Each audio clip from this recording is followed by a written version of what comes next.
जिंदाबाद। शहीद आजम कॉन्फ्रेंस हमारा हिंदुस्तान। नारे तकबीर, नारे रिसालत।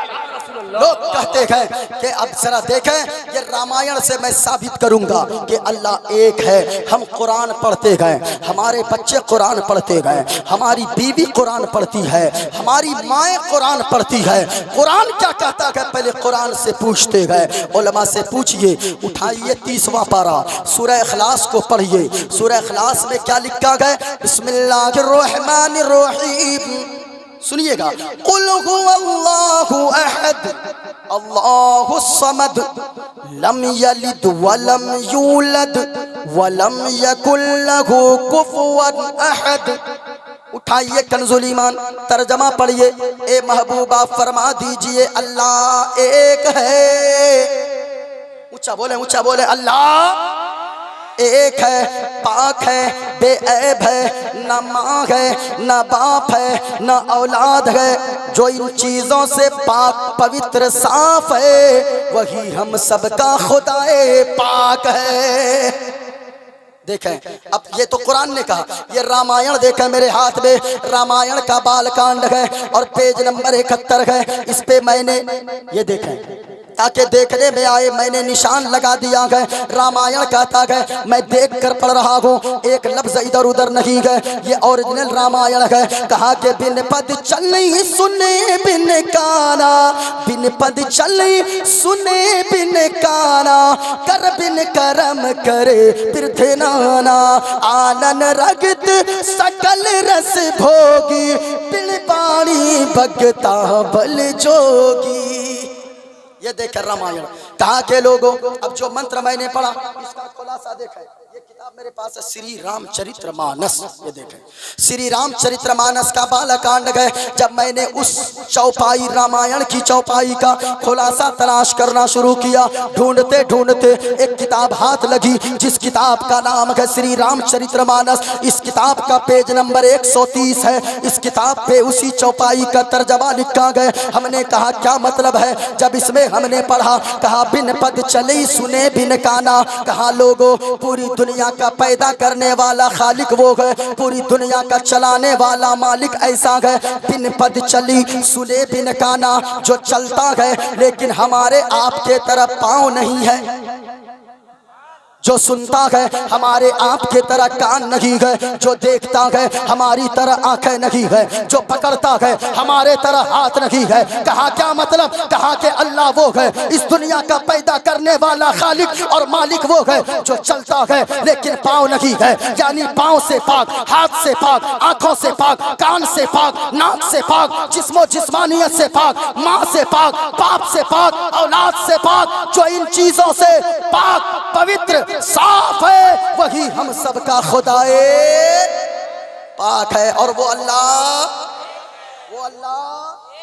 और भी बहुत सारी किताबें मौजूद हैं। लेकिन एक बात रखिएगा याद, मैं एक किताब दिखाना चाहता हूँ। वो किताब आम किताब की तरह नहीं है। इस जगह से मेरी आगे की तरह गुफ्तगू, अगर आप बैठे रहे, आखिर में इंशाअल्लाह वो सब बातें फिर मैं बताऊंगा। मैंने जो वादा किया है, मैंने क्या वादा किया है? जलजला क्यों आता है, सैलाब क्यों आता है, तबाही क्यों आती है, बस्तियों में आग लग जाती है, पूरे घर जलकर राख हो जाते हैं। आखिर इसकी वजह क्या है? जरा गौर से सुनना प्यारे। मुजद्दिद अल्फसानी फरमाते गए, 3 गुनाह जब किसी कौम में दाखिल हो जाए, अल्लाह नाराज होता है, और इतना नाराज होता है कि पूरी बस्ती को अल्लाह तबाह को बर्बाद कर देता है। अल्लाह अल्लाह, सुनना प्यारे, वो 3 गुनाह कौन से हैं? सुनकर जाना। पहला गुनाह, मदीने वाले मुस्तफ़ा के गुलाम मुजद्दिद अल्फसानी फरमाते गए, 3 गुनाहों में से पहला गुनाह ये है, जब अल्लाह अपना अज़ाब कहीं भेजना चाहता है, सबसे पहला गुनाह जहां के लोग बेनमाजी हो जाते हैं। लोगों, आज नमाज नहीं पढ़ते हो, कसम खुदा की कहता हूँ, ये सांसें चल रही है ना, अल्लाह का शुक्र अदा करो। कितने लोग लॉकडाउन में मर गए, कफन तक नसीब नहीं हुआ। कितने लोगों को वो बुलडोजर से गड्ढा खोद कर उसे जमीन में गाड़ दिया गया, अल्लाह ने अब तक जिंदा रखा है। आपने क्या सोचा है? कभी सोचा अगर अल्लाह ने अब तक जिंदा रखा गए, कभी सोच लेना प्यारे, अगर तेरी मौत जवानी में हो गई। हाँ हाँ लोगों, हमने भी कितने जवानों को कब्रिस्तान पहुंचाकर अपने हाथों से मिट्टी दिया है, अपने हाथों से दफन किया है। आपने भी कितने नौजवानों को दफन किया होगा। आज तुम नमाजें नहीं पढ़ते हो, आज तुम सोचते हो हमारे बाजू में ताकत है, आज सोचते हो अल्लाह ने मुझे बड़ी ताकत से नवाजा है। ओ लोगों, नमाज आज पढ़ लो। अगर ये सांसें चल रही है, हर सांस पे अल्लाह का शुक्र अदा करो। याद रखना लोगों, ये जमाने वाले बड़े बेवफा होते गए, कोई किसी का नहीं होता है, कोई किसी का नहीं होता। एक बात जानते हो, जिस दिन आपका इंतकाल होगा, चाचा आपके बेटों को अपने कलेजे से लगा लेगा, अपने सीने से लगाकर चाचा कहेगा ये तो आज से मेरा बेटा है, आज से मैं इनकी देखभाल करूंगा, ये मेरा बेटा है। लेकिन वो कब तक चाचा की मोहब्बत रहती है? जब तक चहारम और 40वां ना हुआ हो। हाँ, चहारम और 40वां के बाद कोई नहीं पूछता है। उस वक्त वो चाचा इतना बड़ा दुश्मन होता है कि कौन दूसरा दुश्मन भी उस तरह दुश्मनी करता हो। लोगों, अगर अल्लाह ने जिंदा रखा है ना, अल्लाह का शुक्र अदा कीजिए। जरा गौर से सुनना, ये मेरे हाथ में एक किताब है, मौलाए रूम फरमाते हैं। डॉक्टर साहब हाँ सुनिएगा, सुनिएगा, बस बस बस सुनिए। मौलाए रूम फरमाते हैं लोगों, ये देखें मेरे हाथ में डॉक्टर साहब, ये देखें, ये किताब है, किताबे जिंदगी। ये तकरीर मौलानाओं के लिए भी है, अवाम के लिए भी है, हमारे लिए पहले है, आपके लिए बाद में है। अल्लाह ने जिंदगी अता फरमाया। मौलाए रूम फरमाते गए, हर इंसान को अल्लाह ने पैदा फरमाकर जिंदगी की एक किताब दिया है। साथ में बोलो सुभान अल्लाह, और झूमकर बोलो सुभान अल्लाह। हर इंसान को यह किताब दिया है, हर इंसान को, जिस किताब का नाम है किताबे जिंदगी। क्या नाम है? यानी जिंदगी की किताब। और वो किताब दुनियावी किताब की तरह नहीं है। आरिफे रूमी फरमाते गए, मुझे भी वो किताब मिली गए, आपको भी ये किताब मिली गए, उनको भी ये किताब मिली गए, डॉक्टर साहब को भी ये किताब मिली गए। पूरी दुनिया के लोगों को अल्लाह पैदा फरमाकर हर इंसान को ये किताब अता फरमाया गया। और ये किताब दुनियावी किताब की तरह नहीं है। ये किताब कैसी है? जरा सुनना माँ बहनों, तुम भी सुनना। ये किताब ऐसी है, जिंदगी की किताब, जो मुझे और आपको दी गई है। जिस किताब के पहले पेज पर पैदाइश लिखी है, पहले सफा पर क्या लिखी है? पैदाइश समझते हैं ना, यानी जन्म, है ना? पैदाइश लिखी है। बीच के सारे पेजेस खाली हैं, कुछ नहीं लिखा है, पूरा पेज खाली है। पहले सफा पर पैदाइश, बीच के सारे पेजेस खाली गए। मौलाए रूम फरमाते गए, आखिरी सफा पर मौत लिखी है।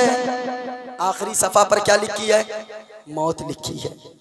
मौलाए रूम फरमाते गए, ओ लोगो, अब ये जिंदगी की किताब अल्लाह ने अता फरमा दिया है, जिसके पहले सफा पर पैदाइश लिखी है। इस किताब के जो बीच के सफात खाली है, बीच के पेजेस खाली है, इसे कोई दूसरा नहीं भरने आएगा। मेरी जिंदगी की किताब के इस खाली पेजेस को मैं भरूंगा, आप अपनी जिंदगी की किताब के खाली पेजेस को आप भरोगे। मौलाए रूम फरमाते गए, क्या ही अच्छा हो कि इस पे एक खाली पेज को नमाजों की पाबंदी से भर दे, एक पेज को रोजों की पाबंदी से भर दे, एक पेज को ज़कात की अदायगी से भर दे, एक पेज को हज की अदायगी से भर दे, एक पेज को माँ बाप की फरमा बरदारी से भर दे, इसके अगले पेज को सदका व खैरात से भर दे। इस जिंदगी की किताब के अगले पेज को आप ज़कात और फितरा अदा करने से भर दे। तो याद रखना लोगों, जिंदगी की किताब के सफ़ात पलटते जाएंगे, आखिरकार वो सफ़ा आ जाएगा जिस पे मौत लिखी है। फिर ये जिंदगी की किताब बंद हो जाएगी। मौलाए रूम फरमाते गए, अगर आपने जिंदगी की इस किताब को इस तरीके से पुर किया है, नमाजों से, रोजों से, हज से, ज़कात से, माँ बाप की फरमा बरदारी से, वलियों की मोहब्बत से, अपने माँ बाप की फरमा बरदारी से, खिदमत से, अगर ऐसे जिंदगी की इस किताब को आपने पुर किया है, याद रखना जब मर जाएंगे जिंदगी की किताब बंद हो जाएगी। नहीं, आप वो खुश नसीब होंगे जब जनाजा उठेगा सारे लोग आंसू बहाते हुए जाएंगे, आप वो होंगे जो मुस्कुराते मुस्कुराते जाएंगे दुनिया से। हाँ लोगों, नमाज पढ़ो, इस जिंदगी की किताब को नमाज से पुर करो। आज नमाज के लिए फुर्सत नहीं है। अल्लाह की कसम कहता हूँ इस स्टेज से, अगर कोई शख्स जिंदगी भर जलसे में नहीं गया, अल्लाह कयामत के दिन ये नहीं पूछेगा तू जलसे में क्यों नहीं गया, लेकिन अल्लाह कयामत के दिन सबसे पहले पूछेगा कि तूने नमाजें क्यों नहीं पढ़ी है। लोगों, कम से कम शुक्र तो अल्लाह का अदा करिए, नमाज पढ़िए। अल्लाह ने अब तक जिंदा रखा है। कभी आपने सोचा अगर जवानी की मौत अल्लाह दे दे, कितने लोग रोजाना मरते हैं, लेकिन अल्लाह ने अब तक जिंदा रखा है। अल्लाह का शुक्र अदा कीजिए। इमाम गजाली एक बीमार शख्स को देखने गए। जब वहां पहुंचे वो बीमार ज़ारो कतार रोने लगा। इतना रोया, आगे दाढ़ी भीग गई, आगे का कपड़ा भीग गया। इमाम गजाली ने फरमाया, ओ नौजवान, ये बता तू रोता क्यों है? सुनना प्यारे, कहा रोता क्यों है? कहा इमाम गजाली, मुझे डॉक्टरों ने कह दिया है मैं लाइलाज बीमारी में मुब्तला हूँ। 1 महीने का मैं मेहमान हूँ, 1 महीने के बाद मेरा इंतकाल हो जाएगा, मैं मर जाऊंगा। मैं वो बदनसीब बाप हूँ जो जीते जी अपने बच्चों को यतीम होता हुआ देख रहा हूँ, इसलिए मैं रो रहा हूँ। इमाम गजाली ने फरमाया, ओ पगले, अरे रोता क्यों है? कहा रो नहीं तो क्या करूँ? कहा अल्लाह का शुक्र अदा कर। अल्लाह का। कहा किस बात पे?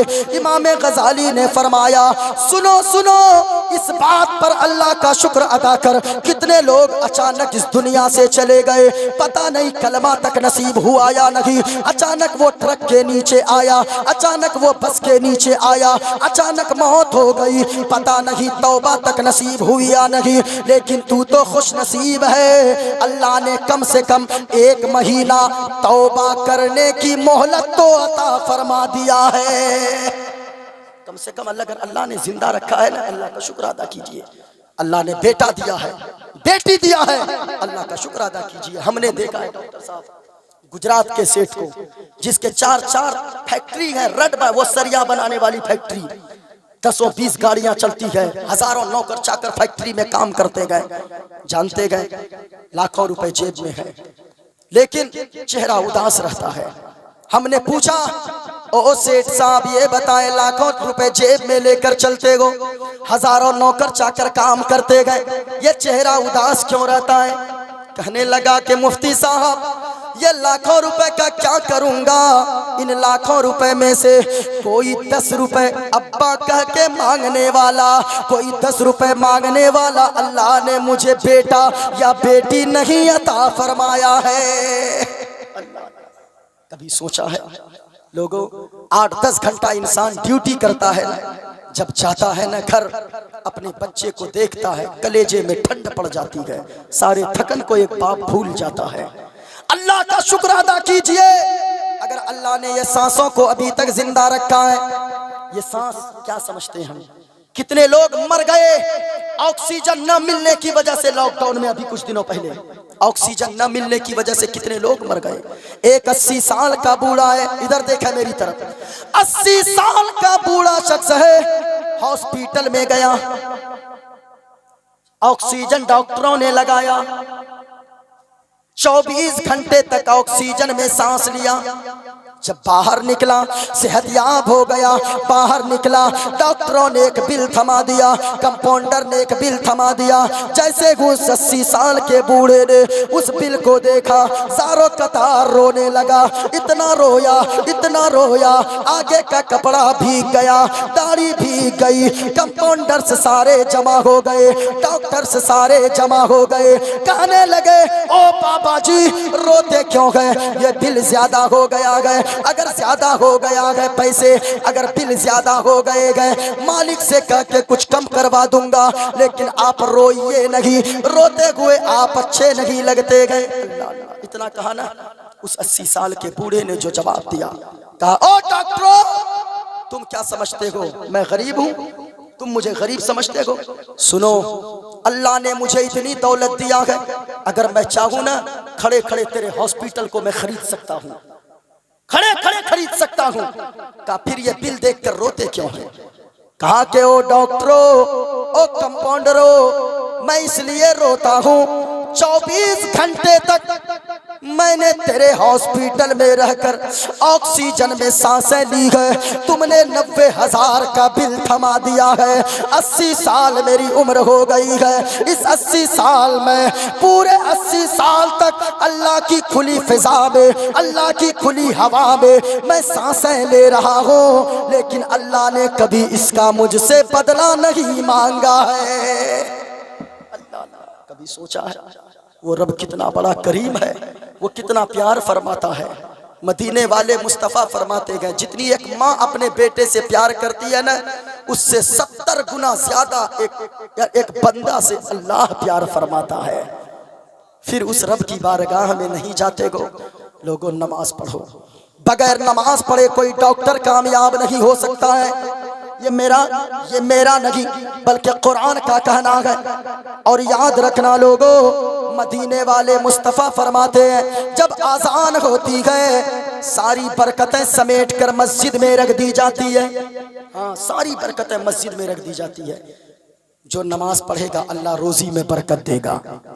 बेनमाजी मुस्तफ़ा ने फरमाया 5 वक्त की नमाज है, जो फजर की नमाज छोड़ता है अल्लाह उसके चेहरे से नेक लोगों का नूर उठा लेता है। दूसरा, जो जोहर की नमाज छोड़ेगा अल्लाह उसके रिस्क से बरकत को उठा लेगा। तीसरा, जो असर की नमाज छोड़ेगा अल्लाह उसको बीमार बना देगा, जिस्म से ताकत को ख़त्म कर देगा। जो मगरिब की नमाज छोड़ेगा अल्लाह उसकी औलाद को नाफरमान बना देगा। जो इशा की नमाज छोड़ेगा अल्लाह उसकी नींद से सुकून को ख़त्म कर देगा। और याद रखना लोगों, ये मेरी बोली नहीं, मदीने वाले मुस्तफ़ा की बोली है। मेरी बातें गलत हो सकती है, हुजूर का फरमान गलत नहीं हो सकता है। कहा है किसी ने, है कौले मोहम्मद कौले खुदा, फरमान बदला जाएगा। झूम कर बोलो, बोलो सुभान अल्लाह। और बुलंद आवाज से बोले सुभान अल्लाह। है कौले मोहम्मद कौले खुदा, फरमान न बदला जाएगा। और बदलेगा जमाना लाख मगर, बदलेगा जमाना लाख मगर, कुरान न बदला जाएगा। बदलेगा जमाना लाख मगर, कुरान न बदला जाएगा। जरा सुनना प्यारे, नमाज पढ़ा करो। मुजद्दिद अल-फ़सानीफ़ ने फरमाया 3 गुना जिस कौम में आ जाए अल्लाह अपना अजाब भेज देता है। कभी भूकंप के शक्ल में, कभी सैलाब के शक्ल में, कभी तूफान की शक्ल में, कभी बारिश नाजिल फरमाकर कहीं कहीं बादल फट जाता है। आपने सुना होगा उत्तराखंड में बादल फट गया था कई दफा, अभी भी फटते रहते बादल कभी कभी बारिश के मौसम में। जरा सुनना, 3 गुना जब लोग करने लगते गए, पहला गुना लोग जब बेनमाजी हो जाते गए, सुने दूसरा गुना। बता दूं कि तकरीर खत्म कर दूं? बता दूं? जरा हाथों को उठाकर बोलो या रसूल अल्लाह। और प्यार से झूम कर बुलंद आवाज से बोलो या रसूल अल्लाह। माशाअल्लाह। सुनिएगा, दूसरा गुना। इस वक्त तकरीर करना आसान है, तकरीर सुनना बड़ा मुश्किल होता है। अगर आप सुन रहे गए ये बहुत बड़ी बात है। सारी दुनिया को नींद आ गई, उनका दीवाना बेदार है, उनका दीवाना बेदार है। आप ही फैसला कीजिए कौन जन्नत का हकदार है, कौन जन्नत का हकदार है। सुने कितने गुना, कितने गुना। पहला गुना वहां के लोग जहां के बेनमाजी हो जाएं। दूसरा गुना जहां के लोग झूठ बोलने लगे कसरत के साथ। लोगों झूठ मत बोला करो, झूठ में बरकत नहीं है। झूठों पर अल्लाह की लानत बरसती है। ये झूठ ने कितने घर को तबाह कर दिया। माँ बानो आप भी सुनना, डॉक्टर साहब जरा सुनिएगा, ये झूठ ने कितने घरों को तबाह कर दिया, कितने घरों को तबाह कर दिया। हाँ, एक हिकायत में पढ़ रहा था कि झूठ ने घर को कैसे तबाह किया है। एक बादशाह था, उसकी एक बीवी थी रानी। दोनों एक दिन बाजार गए, एक नौकर खरीदने, गुलाम खरीदने। गौर से सुनिएगा और सोचिएगा कि झूठ घर को कैसे तबाह करती है। वो बादशाह और उसकी बीवी रानी यानी राजा और रानी दोनों गए बाजार। पहले के जमाने में लोग नौकर खरीदते थे, गुलाम खरीदते थे। सुनिएगा, जब बाजार पहुंचे, किसी गुलाम की कीमत 1 लाख, किसी गुलाम की कीमत 50,000, किसी गुलाम की कीमत 25,000। एक गुलाम ऐसा नजर आया जिसका मालिक चिल्ला रहा था, इस गुलाम की कीमत सिर्फ 10,000 रुपए है। कितना कहा? कितना कहा? ऊंचा बोलो, कितना का? सिर्फ 10,000 है। बीवी बड़ी चालाक होती है। वो बीवी कहने लगी, रानी कहने लगी अपने बादशाह से, बादशाह सलामत मेरे शौहरे नामदार, ये तो बड़ा अच्छा है, बहुत सस्ते में मिल रहा है, चलिए चलकर इसी को खरीद लेते हैं। पैसा ज्यादा लगाकर क्या करेंगे, आप बादशाह है, डर से काम करेगा ही। अब गए दोनों, शौहर बीवी, बादशाह और उसकी बीवी दोनों गए। पूछा मालिक से, बेचेगा गुलाम? कहाँ बेचूंगा। कहा कितना? का 10,000। का इतनी कम कीमत क्यों? कहा कि कीमत इतनी कम इसलिए है कि इसमें सारी खूबियां मौजूद है, लेकिन इसमें एक कमी है। कहा कि वो कौन सी कमी है? कहा कि कमी ये है कि साल भर में एक दिन ये झूठ बोलता है। क्या कहा? क्या कहा? साल भर में एक दिन, साल भर में सिर्फ एक दिन। कहा कि पूरा साल सही सही बोलेगा, सच्ची बातें बोलेगा, साल में एक दिन आएगा जिस दिन ये झूठ बोलता है। बीवी बड़ी चालाक थी, कहने लगी बादशाह सलामत ले लीजिए, एक ही दिन में झूठ बोलेगा, झेल लेंगे किसी तरीके से। कहा कि बस साल में एक दिन बोलता है। कहाँ एक दिन? अब गुलाम को खरीदा, 10,000 दे दिया, घर लेकर आया। 1 महीना गुजरा, 2 महीना गुजरा, 3 महीने गुजर गए, 4 महीने, 5 महीने, 6 महीने गुजरे। आखिरकार वो दिन साल का आ गया जिस दिन वो झूठ बोलता था। वो दिन जब आया ना, वो चला गया बादशाह की बीवी के पास, रानी के पास। कहने लगा, महारानी आपको मालूम है आपके जो शौहर है बादशाह सलामत, उसका फलानी औरत से चक्कर चलता है। अब इतना जब कहा ना, ये झूठ बोला। जब इतना कहा, एक बीवी सब कुछ बर्दाश्त कर सकती गए, लेकिन अपने शौहर के ताल्लुक से ये बातें कभी बर्दाश्त नहीं कर सकती है। सुनना, जब इतना सुनी ना बीवी तो रोने लगी।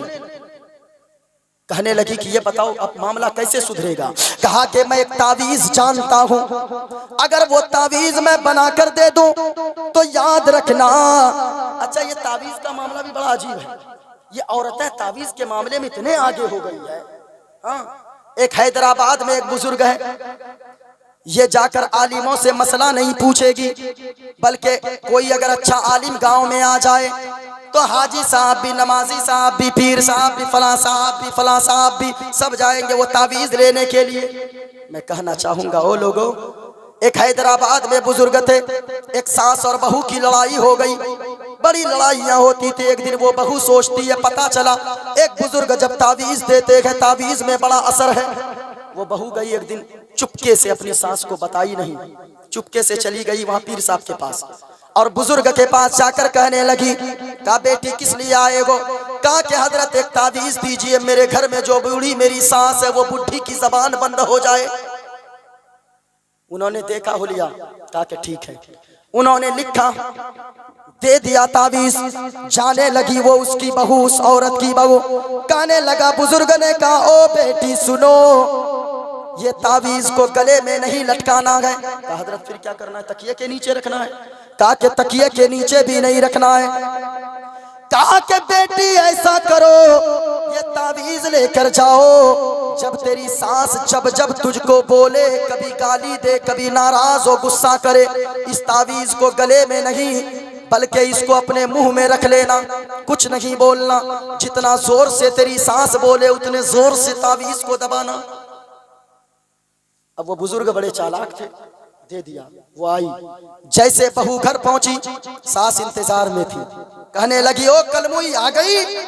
जब इतना कहा, सास इतना बोली, अब वो निकाली कर रुक बुढ़ी बताती हूँ, वो निकाली आंचल से गिरा खोल के तावीज, अपने मुंह में रखी, फिर उसके बाद कुछ बोली, जोर से दबाई। जब बूढ़ी चुप हो गई, जाके अलमारी में हिफाजत से रख दी। दूसरे दिन सोई हुई थी, अब इसकी सास चिल्लाना शुरू कर दी, देखो महारानी अब तक सोई हुई है, बाप ने लगता है कि रानी बनाकर भेजा है। जब इतना सुनी गए, दौड़ के गई, अलमारी खोली, फिर तावीज निकाली कर रुक बुढ़ी बताती हूँ, फिर मुंह में रखी। अब वो सास चिल्ला रही है, अरे बोलती क्यों नहीं, ये जोर से दबाती है। सास जितना चिल्लाती है उतने जोर से दबाती है। जब वो सास देखी, 2 दिन गुजरे, 3 दिन गुजरे, कुछ बोलती नहीं है, तो चौथे दिन 5वें दिन जाकर अपनी बहू के पांव भी दबाने लगी, कहने लगी बहू जब तू कुछ नहीं बोलती गए, तू अगर मुझे माँ समझती गए तो मैं भी तुझे आज से बेटी समझती हो। हाँ, तावीज लेकर गई फिर बाबा के पास, हजरत के पास। हजरत है आप पे कुर्बान जाऊं, सदके जाऊं हजरत, क्या तावीज दिया है आपने। मत बोलिए, जिसका मुंह 2 साल 3 साल से बंद नहीं हो रहा था, वो बूढ़ी सास का मुंह ऐसा बंद हुआ, जो हमेशा गाली देती थी आज खाना बनाकर भी खिलाती है। हा, इतना जब सुना ना, पीर साहब ने कहा इधर आओ बेटी। कहा तावीज को खोला, देखा कुछ नहीं है। कहा कि हजरत कुछ नहीं लिखा। कहा कि मैंने कुछ नहीं लिखा, ये तावीज का कमाल नहीं है, बल्कि तेरे मुंह बंद करने का कमाल है। तू अगर मुंह बंद रखेगी, तेरी सास भी तुझे अपनी बेटी की तरह सम्मान देकर रखेगी। हाँ, ये जबान का खेला है। हाँ, ये जबान का खेला है। तो जैसे ही उस रानी ने कहा, अच्छा खत्म कर दूं, जरा हाथों को उठाकर बोलो या रसूल अल्लाह, और झूम कर बोलो या रसूल अल्लाह। माशाअल्लाह। देखा ये नींद क्या है भाई, नींद कुछ नहीं है। किसी ने कहा है, क्या पेश करूं आका, क्या चीजें हमारी है, क्या चीज क्या पेश करूं आका, क्या चीज हमारी है।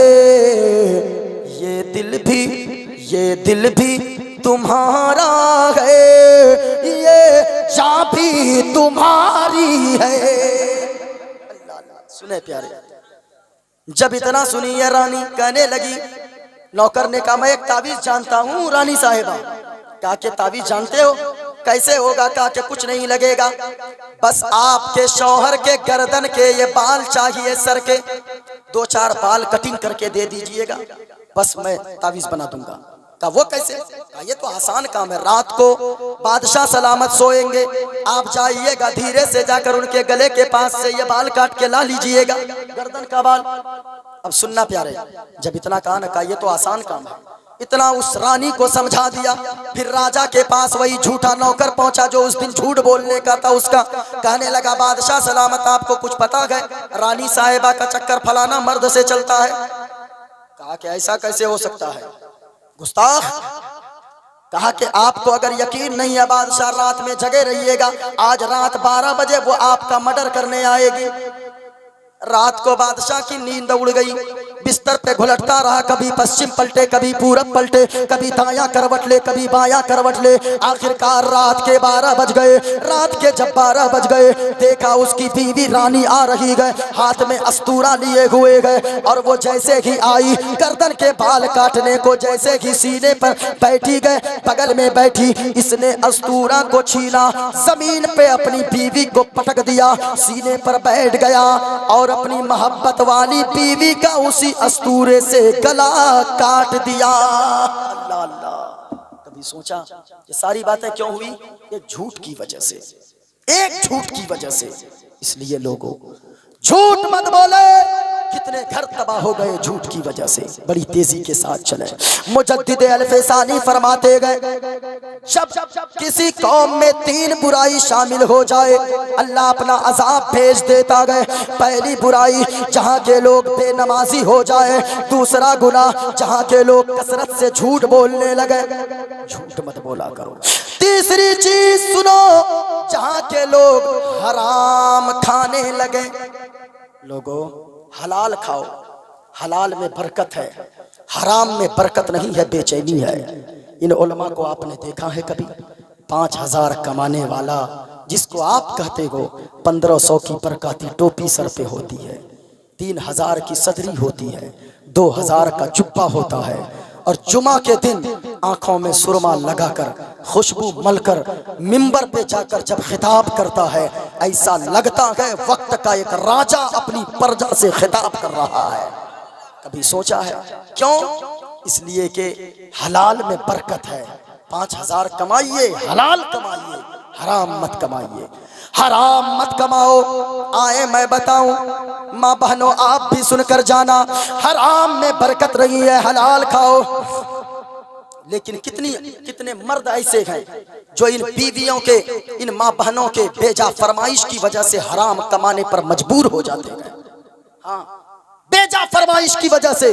ओ माँ बहनों, नमक रोटी खा लेना, झोपड़ी में रह लेना, शौहर बीवी मोहब्बत से रह लेना, अल्लाह के फरिश्ते तेरी जियारत के लिए जमीन पर तशरीफ लाएंगे। सुनो, हलाल में बरकत है। कैसे? हराम में सुकून नहीं है। हराम जो कमाएगा उसको चाहे करोड़ों कमा लेगा, सुकून अल्लाह नहीं देगा, सुकून की दौलत नहीं देगा। सुना, इमाम गजाली फरमाते हैं, एक मजदूर था, बूढ़ा हो गया, दाढ़ी सफेद हो गई, खाने को घर में जब कुछ मिलने न लगे, इतना कमजोर हो गया, चलने के लायक नहीं रहा। सुनना प्यारे, इमाम गजाली क्या फरमाते, माँ बहनों आप भी सुनना। आखिरकार एक दिन गुजरा, 2 दिन, 3 दिन, 4, 5, 6 दिन गुजर गए, चूल्हे में आग तक नहीं जली। अल्लाह, 7 दिन गुजर गए, चूल्हे में आग तक नहीं जली।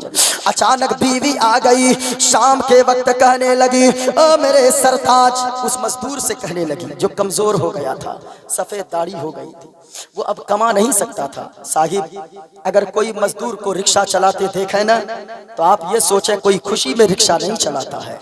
हाँ सुनिएगा, अल्लाह अल्लाह। वो मजदूर की बीवी आकर कहने लगी, मेरे सरताज, 7 दिन हो गए घर में के चूल्हे में आग तक नहीं जली है, बच्चे भूख की वजह से बिलक रहे गए, मैं भी बड़ी भूखी हूँ, आप भी सिर्फ पानी पर गुजारा कर रहे गए। ए मेरे सरताज, मेरे शौहरे नामदार, ऐसा करे कहीं मजदूरी करने जाए, काम पर जाए, काम करके कुछ आटा और चावल लाइएगा, रोटी बनाऊंगी, आप भी खाइएगा, बच्चे भी और मैं भी साथ मिलकर खाएंगे। सुभान अल्लाह। जब बीवी इतना कही ना, रात को शौहर सोया, सुबह आजान हुई, फजर की आजान हुई है, बीवी अपने शौहर के पांव को दबाकर उठाती है, बेदार करती है, नींद से जगाती है, उठ जाए मेरे सरताज, फजर की आजान हो गई है। वो बीवी लोटे में पानी लेकर आई, खुद भी वजू की, शौहर को भी वजू कराई। जब शौहर वजू कर लिया है, गौर से सुनना प्यारे, अब वजू कर लिया, बीवी ने मुसल्ला बिछाया, शौहर ने नमाज अदा किया, बीवी भी नमाज अदा करती गए। जब दोनों ने नमाज अदा कर लिया, बीवी अंदर गई, एक कुदाल लेकर आई। कुदाल समझते, कुदाल क्या बोलते, फावड़ा, कुदाल बोलते ना, वो कुदाल लेकर आई, एक हाथ में झोला लेकर आई। सुनना प्यारे, सुनना, आखिरी बात सुनकर जाना। कुदाल लेकर आई, झोला लेकर आई, आकर अपने शौहर के हाथ में दे दी और कहने लगी, मेरे सरताज चाहिए, कुछ कमा कर लाई है मजदूरी करके। जैसे ही उसके शौहर ने, बूढ़े शौहर ने बाहर घर के कदम रखा ना, बीवी दौड़ कर आ गई, कहने लगी, मेरे सरताज, आज आप पहला दिन काम पर जा रहे गए, लेकिन मुझसे एक वादा करके जाएं। एक वादा ये करे कि आप कमाने तो जा रहे गए, मैं भूखी और 2, 4, 10 दिन क्या महीनों रह लूंगी, लेकिन मुझसे वादा करें आप कमा कर लाएंगे, हलाल कमा कर लाएंगे, हराम कमा कर घर नहीं लाएंगे।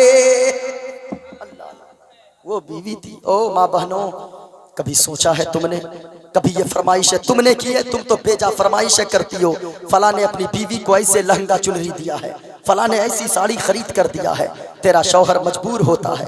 तुम्हें ये मालूम नहीं, तेरा शौहर जब भद्रक काम करने जाता है, तेरा शौहर जब खड़गपुर जाता है, तेरा शौहर जब कोलकाता जाता है, हमने देखा गए 20-20 ईंट और 30-30 ईंट लेकर वो 10 मंजिला, वो मजदूर 10 मंजिला मकान, पीठ पे ईंट लेकर 10 मंजिला मकान की छत पे चढ़ जाता है। तुमको नहीं पता, तुम्हें नहीं पता तेरा शौहर किस तरह कुदाल चलाता है। तुम तो फरमाइशों में जिंदगी गुजार देती हो। अल्लाह अल्लाह सुनना।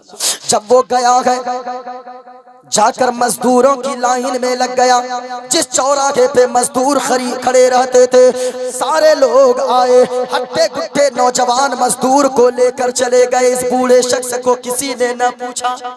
ओ लोगों, अगर मजदूर किया करो ना, अगर 4 मजदूर रखो, 3 मजबूत रखो, एक उनको भी रखो जिसे कोई गांव में नहीं मजदूरी पे ले जाता है, कोई नहीं पूछता है।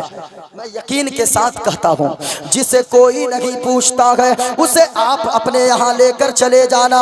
2-4 ईंटें कम उठाएगा, 2-4 कुदाल कम चलाएगा, 2-4 बांस कम काटेगा, लेकिन कभी ये सोच लेना इसे तो कोई नहीं पूछता है।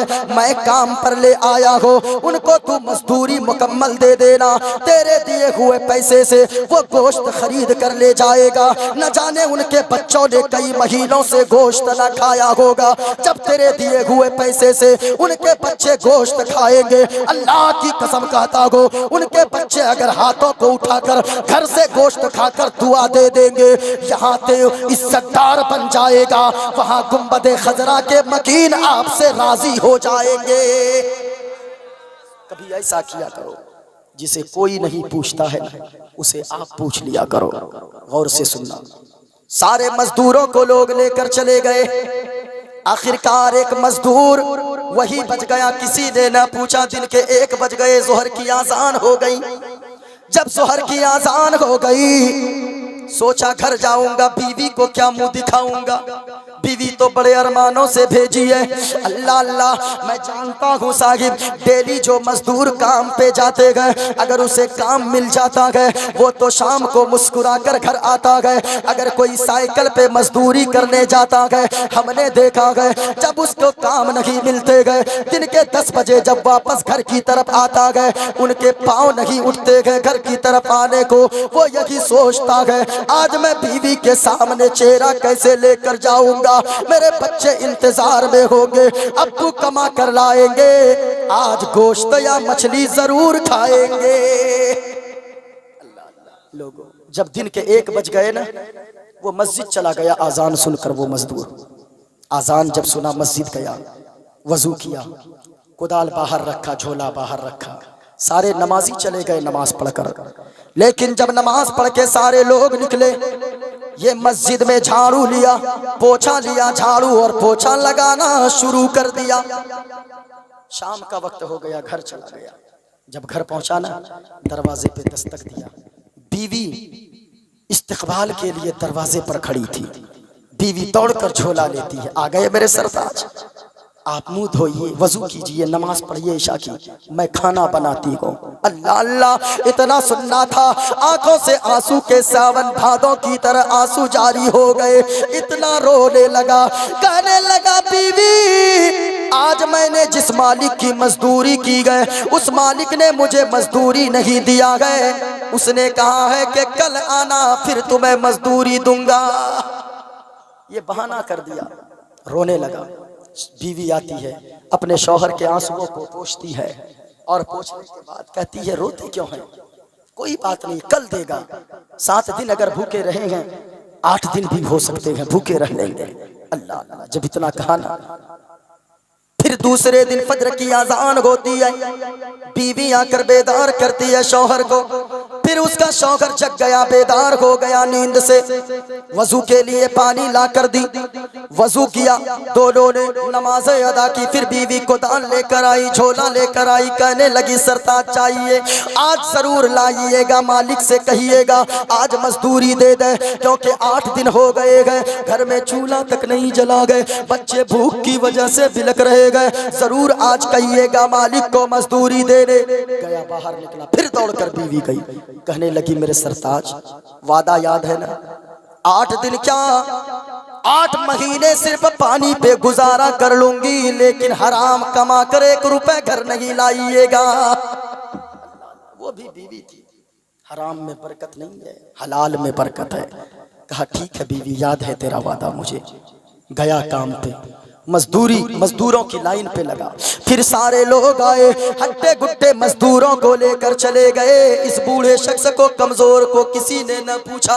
अल्लाह अल्लाह, फिर फिर चला गया, 1 बज गए दिन के, मस्जिद चला गया, नमाज पढ़ा, झाड़ू लगाया, पोछा लगाया, अर्ज करने लगा मालिक की बारगाह में, मौलाए करीम रब्बे कायनात, ओ खालिक कायनात, मुझे तो कोई नहीं पूछता मैं कहाँ काम पे जाऊं, मैं तेरे घर पे काम करता हूँ, तेरे घर की साफ सफाई करता हूँ, तू ही रोजी का इंतजाम पैदा फरमा देना।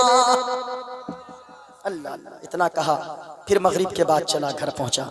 दूसरे दिन भी बीवी आई, आकर कहने लगी कुछ नहीं मिला, कहा आज भी नहीं दिया बीवी, कल मेरा शौहर जरूर देगा, मेरा मालिक बहुत बड़ा है। अल्लाह इतना सुना बीवी ने।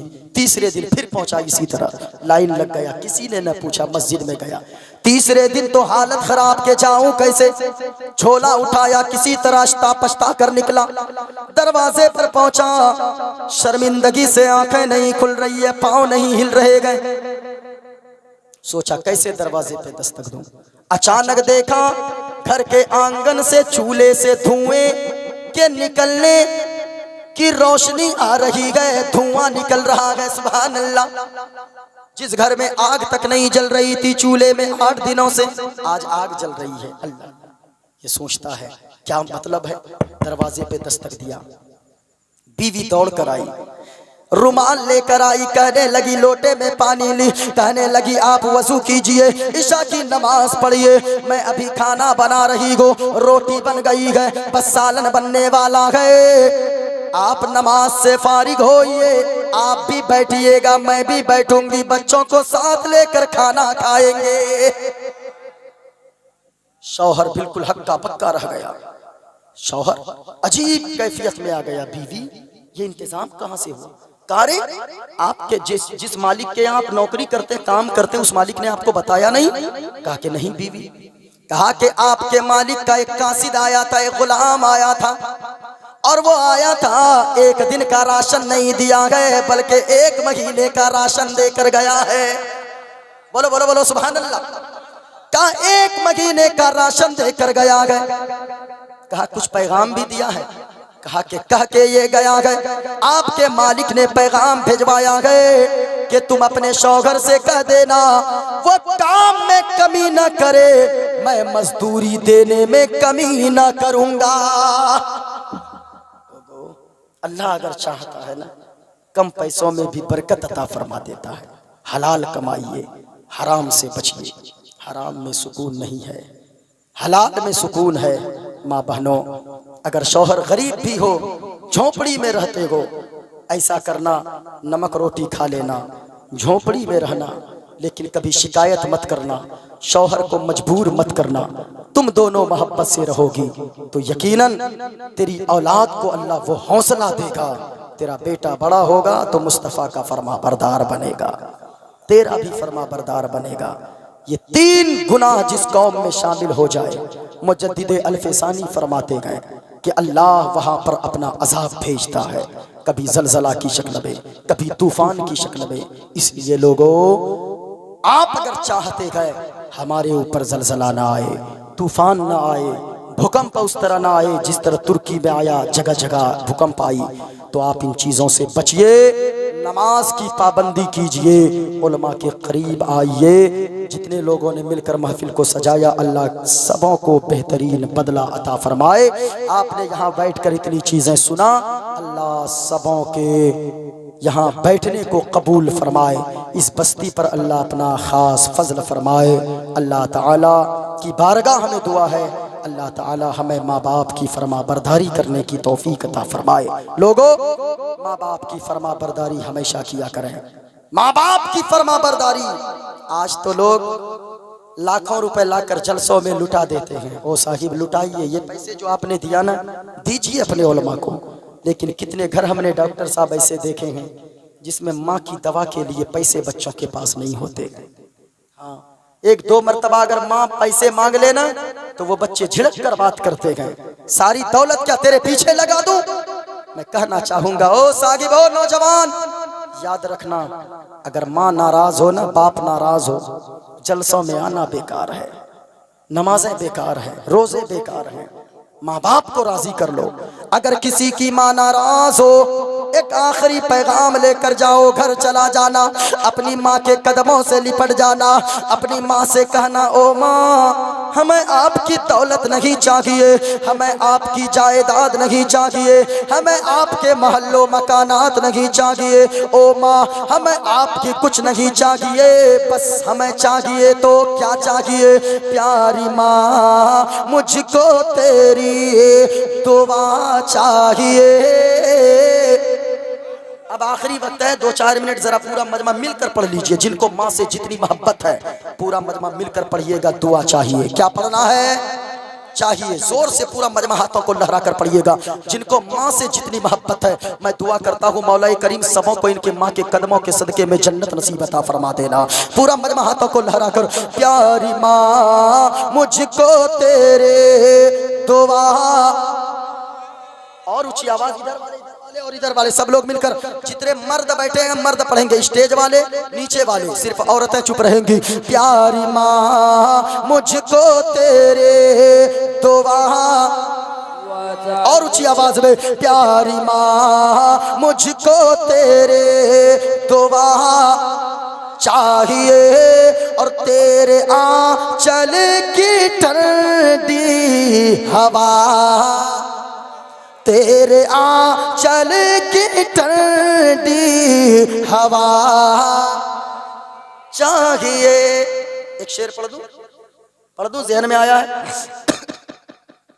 लोरी गा गा के मुझे को सुलाती है तो, और मुस्कुरा कर सवेरे जगाती है तू।